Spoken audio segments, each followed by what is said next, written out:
Frères et sœurs, madame, messieurs, mes chers amis internautes, bonjour et bienvenue à l'église protestante évangélique Philadelphie. Ici votre bien-aimé, pasteur Célestin Zouga. Je suis dans la joie de partager la parole de Dieu avec vous encore aujourd'hui, mes chers amis internautes. Nous commençons une nouvelle série de messages que j'ai intitulé « Les héros de la foi ». Nous allons nous fortifier avec leurs exploits en ce début d'année 2024. Et le titre de notre message d'aujourd'hui est affiché à l'écran. Votre arrière-plan social ne vous disqualifie pas devant Dieu. C'est pourquoi, d'où que vous veniez, mon frère, ma soeur, Jésus vous tend la main aujourd'hui à travers ce message. Notre texte de base est dans Hébreux chapitre 11, versets 8 à 17, où il est écrit: c'est par la foi qu'Abraham, lors de sa vocation, obéit et partit pour un lieu qu'il devait recevoir en héritage et qu'il partit sans savoir où il allait. Waouh!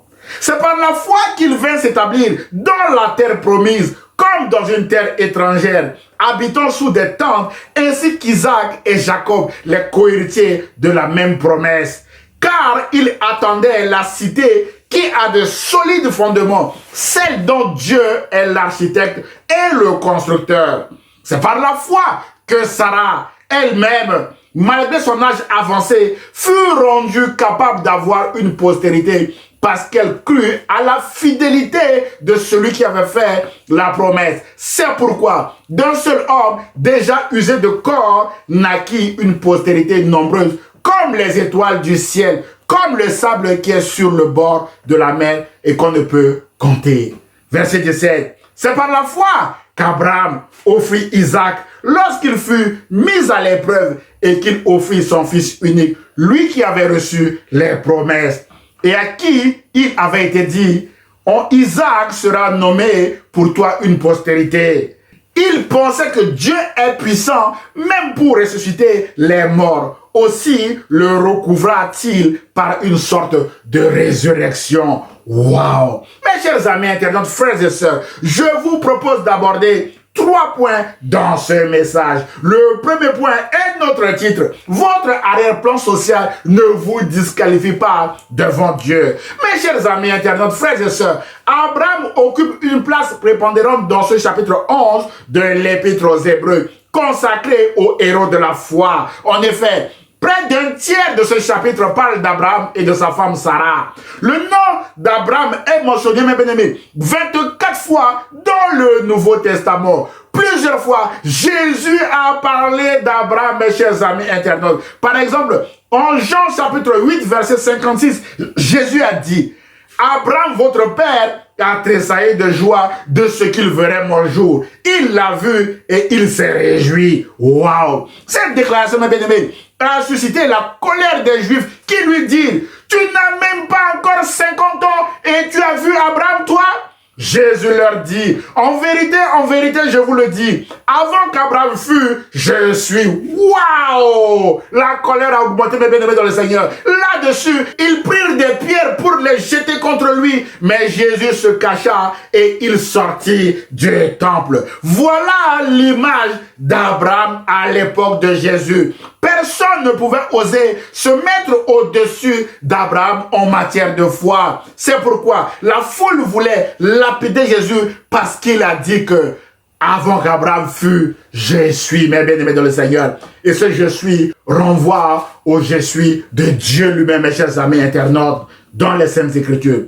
Mes chers amis internautes, frères et sœurs, la foi d'Abraham était reconnue par les contemporains de Jésus. Toute la doctrine de la justification par la foi défendue par l'apôtre Paul s'appuie sur la foi d'Abraham. Aussi, mes bien-aimés, Abraham est la seule personne appelée ami de Dieu à cause de sa foi dans les Saintes Écritures. Jacques chapitre 2, versets 2 à 23 déclare que Abraham a eu confiance en Dieu et Dieu, en portant sa foi à son crédit, l'a déclaré juste et il l'a appelé son ami. Alors, comment Abraham est-il arrivé à ce niveau de confiance, mes chers amis, ou de relation avec Dieu? Mon frère, ma soeur, Abraham est arrivé à ce niveau de confiance en Dieu à cause de la grâce de Dieu, sans aucun mérite de la part d'Abraham. Abraham n'avait pas de Bible pour lui parler de la grâce de Dieu. Abraham avait été élevé dans un environnement qu'il ne connaissait pas le seul vrai Dieu, parce que Térach, le père d'Abraham, servait de faux dieux, mes chers amis internautes. La Bible déclare en Josué chapitre 24, verset 2 à 3 que « Ainsi parle l'Éternel, le Dieu d'Israël. Vos pères, Térach, père d'Abraham et père de Nacor, habitaient anciennement de l'autre côté du fleuve, et ils servaient d'autres faux dieux. Je pris votre père Abraham de l'autre côté du fleuve et je lui fis parcourir tout le pays de Canaan. Je multipliai sa postérité et je lui donnai Isaac. Waouh! Mon frère, ma soeur, alors qu'Abraham ne connaissait même pas Dieu, parce que personne dans sa maison, personne dans sa famille ou personne dans sa patrie ne pouvait lui parler de Dieu parce qu'il ne connaissait pas Dieu dans cette région du monde, la grâce de Dieu est partie chercher Abraham. Ayant été élevé dans une maison d'idolâtrie, mes bien-aimés dans le Seigneur, notamment la maison de son père Térach qui servait de faux dieux, son arrière-plan social n'a pas été un obstacle à l'appel de Dieu. Comme, mes bien-aimés dans le Seigneur, le cas de Gédéon, où son père servait également un faux Dieu, mes chers amis internautes. Dieu est parti chercher Abraham dans une maison où son nom n'est pas honoré et loué. Voilà le Dieu d'Abraham, un Dieu de grâce. Et cette grâce, mes bien-aimés dans le Seigneur, qui a cherché Abraham, vous cherche aussi aujourd'hui, mes bien-aimés dans le Seigneur. N'endurcissez pas votre cœur aujourd'hui. Si vous entendez sa voix, mes chers amis internautes, c'est l'appel de grâce aujourd'hui pour vous, mes chers amis internautes. C'est pourquoi, mes bien-aimés dans le Seigneur, David, un berger que Dieu a aussi élevé au titre de deuxième roi d'Israël en vertu de sa grâce, a déclaré dans son psaume 103, verset 8 à 9 que l'Éternel est miséricordieux et compatissant, lent à la colère et riche en bonté. Il ne conteste pas sans cesse. Il ne garde pas sa colère à toujours. Il ne nous traite pas selon nos péchés. Il ne nous punit pas selon nos iniquités. Mais autant les cieux sont élevés au-dessus de la terre, autant sa bonté est grande pour ceux qui le craignent. Autant l'Orient est éloigné de l'Occident, autant il éloigne de nous nos transgressions.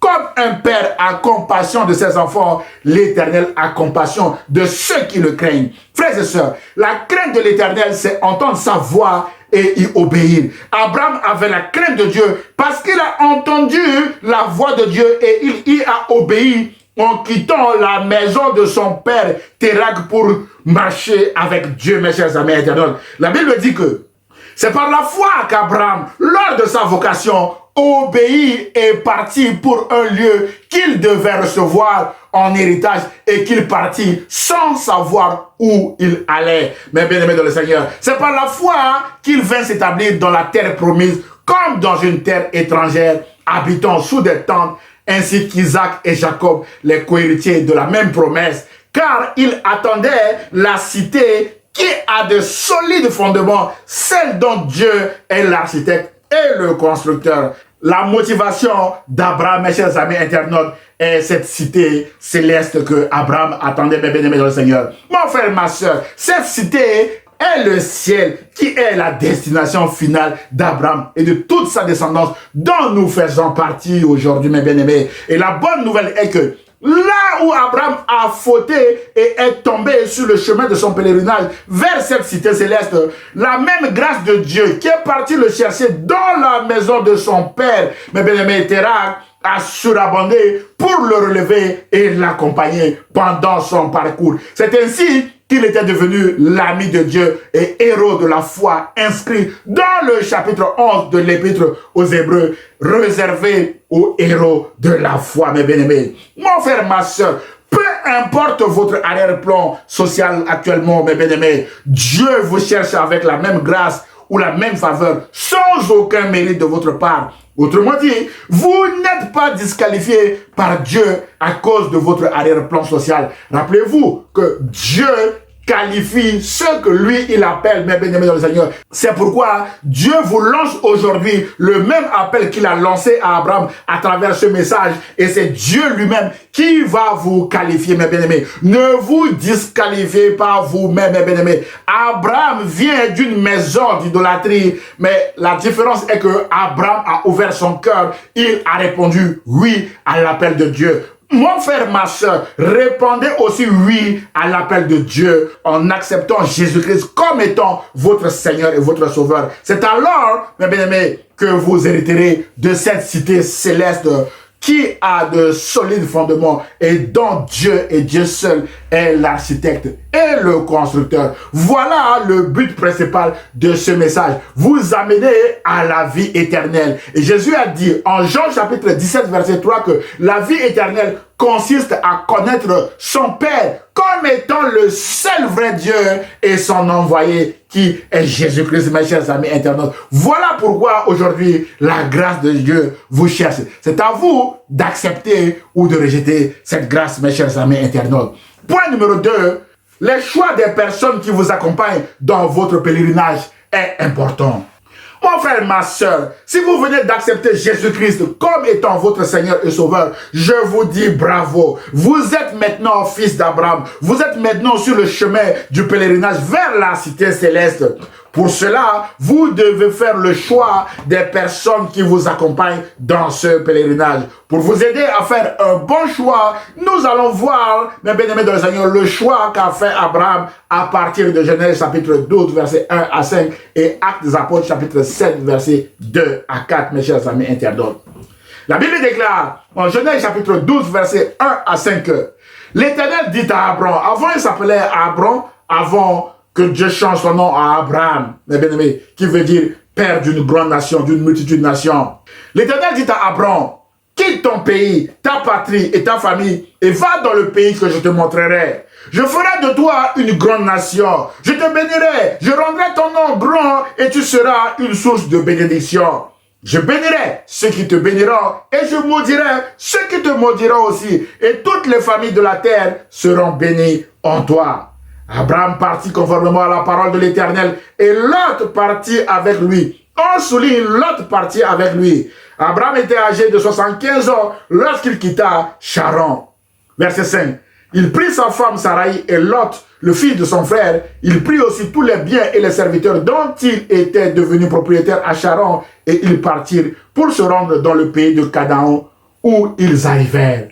Mes chers amis internautes, frères et sœurs, en comparant Genèse chapitre 12, verset 1 à 5 que nous venons de lire avec Actes chapitre 7, verset 2 à 4 que je vous invite à lire chez vous, nous comprenons que Dieu a appelé Abraham 2 fois. La première fois, d'abord pour le faire sortir d'Ur en Chaldée pour aller au pays de Canaan, qui est la destination finale. Et la consigne, mes bien-aimés, était claire. Quitte ton pays, ta patrie et ta famille et va dans le pays que je te montrerai. Autrement dit, Abraham devrait partir sans aucun membre de sa famille. Mais Abraham prend avec lui son père Térak, qui est un idolâtre, mes bien-aimés dans le Seigneur, et son neveu Lot, fils de son frère. Le choix de ces deux personnages ne va pas aider Abraham sur son chemin de pèlerinage. Tout d'abord, le choix de partir avec son père Térak va empêcher Abraham d'arriver à la terre promise par Dieu, mes bien-aimés. Ils sont restés à mi-chemin, notamment à Charan, pendant 15 ans, d'après Genèse chapitre 11, verset 31 à 32. C'est pourquoi Étienne, mes bien-aimés dans le Seigneur, dit en Actes chapitre 7, verset 4, Abraham sortit alors du pays des Chaldéens et s'établit à Charan. De là, après la mort de son père, on souligne, après la mort de son père, Dieu le fit passer dans ce pays que vous habitez maintenant. Fin de citation d'Étienne. Mes chers amis, c'est donc après la mort du père d'Abraham, Térak, à Charan, que Dieu a appelé Abraham pour la deuxième fois à quitter, mes bien-aimés dans le Seigneur, Charan, pour aller à Canaan, mes bien-aimés dans le Seigneur. Alors, pourquoi Dieu a-t-il attendu la mort de Térak, le père d'Abraham, pour renouveler son appel à Abraham, mes bien-aimés?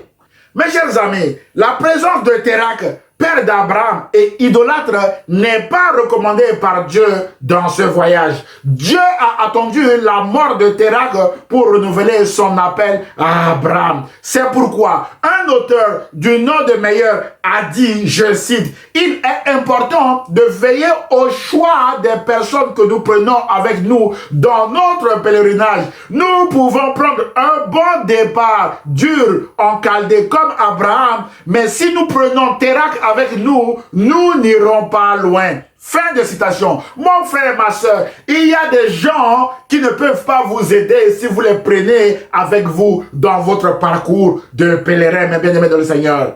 Abraham est resté 15 ans à mi-chemin à Charan parce qu'il avait pris la mauvaise personne avec lui. C'est pourquoi vous devez veiller au choix des personnes qui vous accompagneront dans votre mariage, dans votre ministère, dans votre famille et dans votre pèlerinage vers la cité céleste, mes bien-aimés. Vous ne devez pas prendre Térakh avec vous, car il retardera votre arrivée à Canaan. Il y a des personnes, si vous les prenez avec vous, ils vont vous retarder en chemin, comme Térakh a retardé Abraham à Charan pendant 15 ans, mes bien-aimés dans le Seigneur. Il a fallu être patient jusqu'à la mort de Térakh pour que Dieu rappelle à nouveau Abraham, pour que Abraham se lève pour entrer dans sa destinée. Mes chers amis, toujours dans le choix des personnes pour l'accompagner dans son pèlerinage, Abraham avait aussi pris avec lui un monsieur qui s'appelle Lot,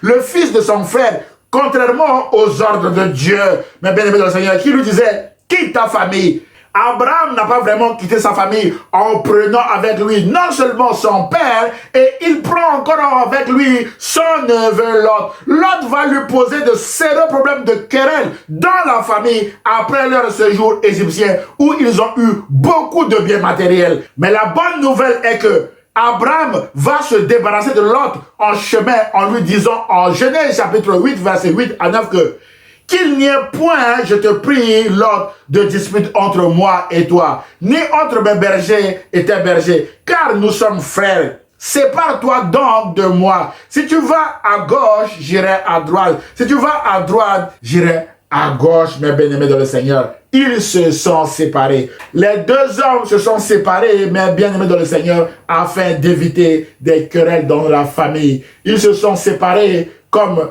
l'apôtre Paul et Barnabas ainsi que Silas se sont séparés dans le livre des Actes, mes bien-aimés dans le Seigneur. Mon frère, ma soeur, dans votre parcours de pèlerin, vous devez aussi vous débarrasser des personnes qui vous font des querelles régulièrement, des personnes qui sont jalouses de vous et de votre famille, des personnes qui veulent vous tuer, des personnes qui veulent vous voler et vous détruire, car ces personnes sont toxiques et ces personnes vont vous nuire dans votre parcours de pèlerin. Ainsi donc, mes bien-aimés, soyez vigilants dans le choix des personnes qui vont vous accompagner dans votre pèlerinage, car votre succès en dépend. Rappelez-vous, mes bien-aimés, qu'Abraham a commis l'erreur de prendre avec lui son père Térakh et son neveu Lot, contrairement aux ordres de Dieu. Mais la bonne nouvelle est que, par sa grâce, Dieu a corrigé les erreurs d'Abraham, mes chers amis internautes. Alors, faisons attention, mes bien-aimés, au choix des personnes qui vont nous accompagner dans notre parcours de pèlerin ici-bas, mes chers amis internautes.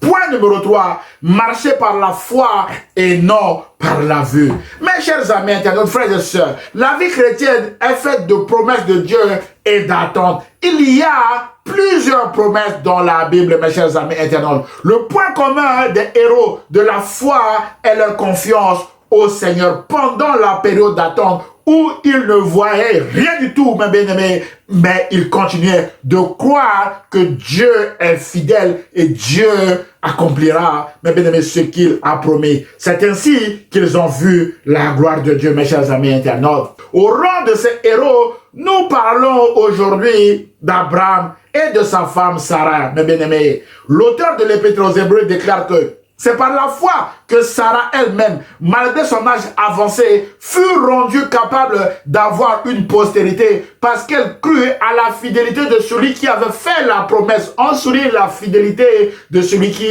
avait fait la promesse.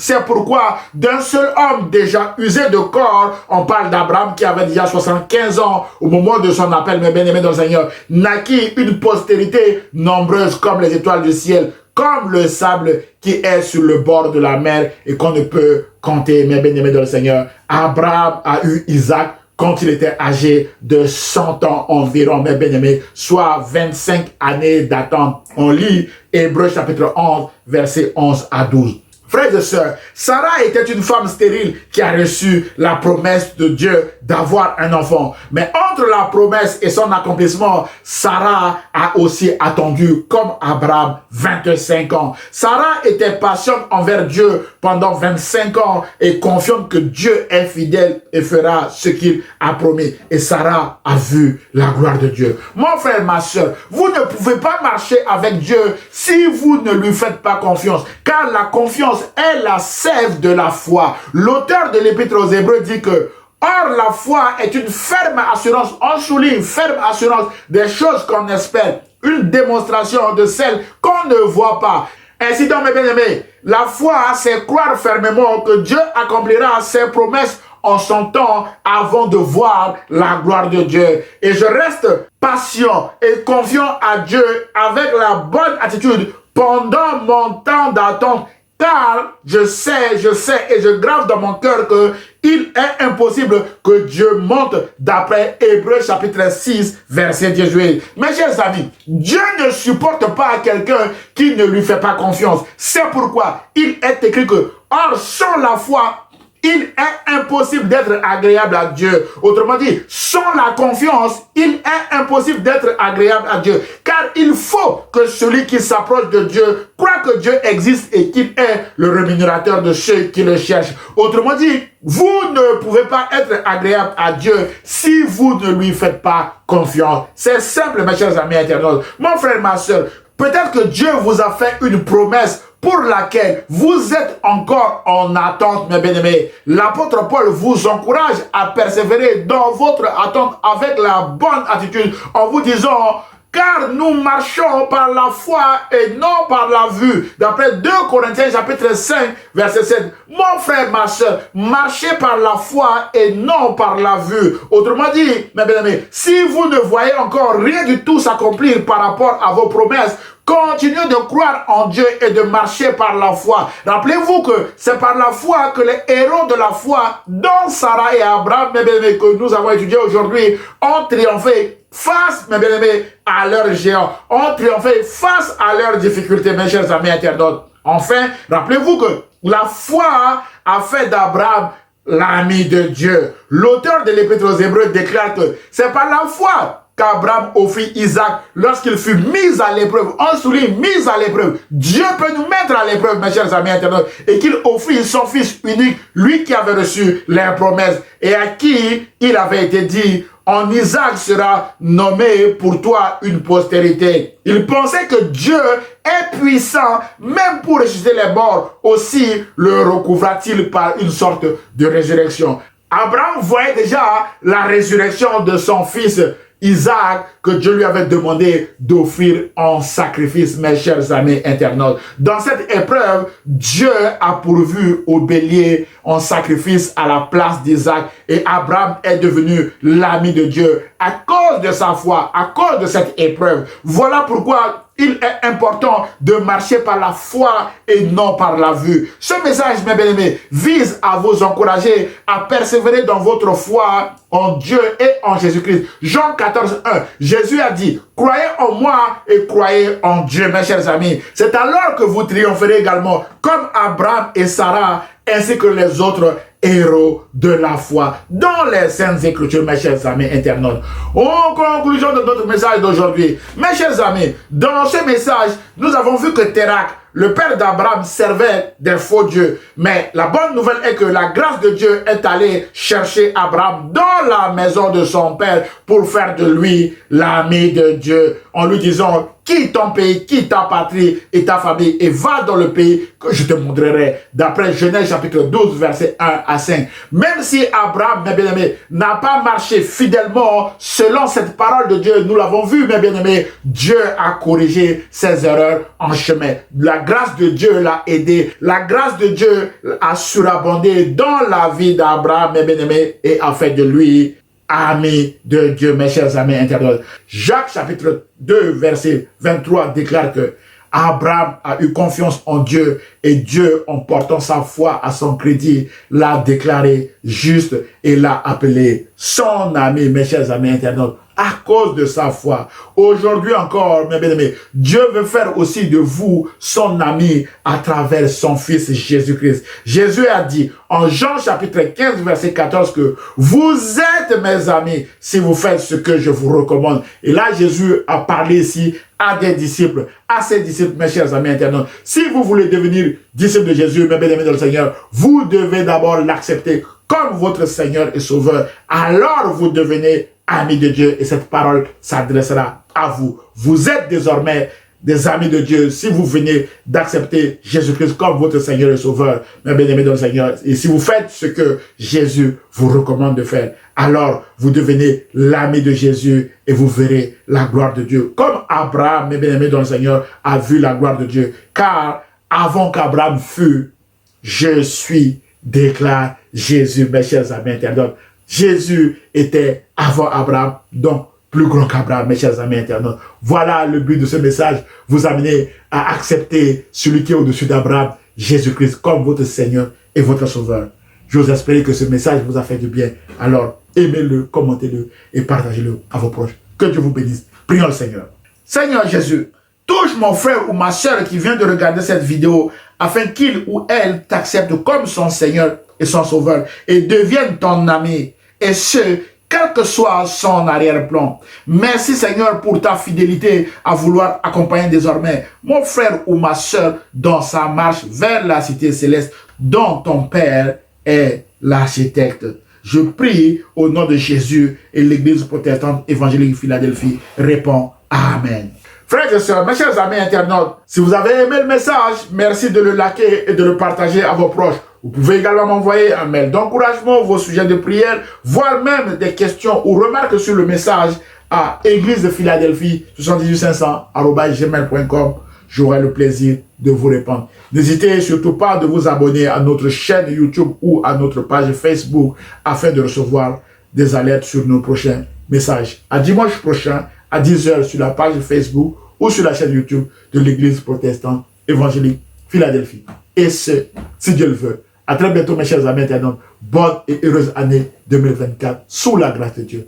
Au revoir.